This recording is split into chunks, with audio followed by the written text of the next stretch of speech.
Hello, আমার এক family member comment করেছে দিদি একটা মাটির উনান বানান। তো চলো শুরু করা যাক। আমি যেহেতু একটা ছোট উনান বানাচ্ছি তাই আমি মাঝে না একটা বাটি বসিয়ে নিয়েছি, ছোট্ট বাটি। তারপরে এর এই চার গালা থেকে তোমাদের এক এক করে মাটি দিতে হবে। এইভাবে একের পর এক মাটি দিয়ে এটাকে পুরোটা না কভার করে দিতে হবে। এটা পুরোটা কভার হয়ে গেলে হাতের সাহায্যে এটাকে একটু আঁকড়ে আঁকড়ে সমান করে নাও। এটাকে না এবার একটু শুকাতে হবে। 24 hours later. উনুনটা শুকানোর পর ভিতর থেকে বাটিটা বার করে নিয়েছি। এবার চলো উনুনের উপরের পোর্শনটা করা যাক।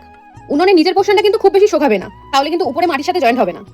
একটু জল দিয়ে ভিজিয়ে নেওয়ার পরে এই গালা থেকে এইভাবে মাটি বসিয়ে দেবো।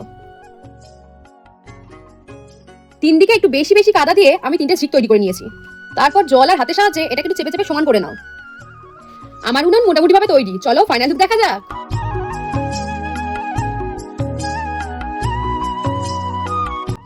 কি কেমন লাগছে আমার এই ছোট্ট উনানটা?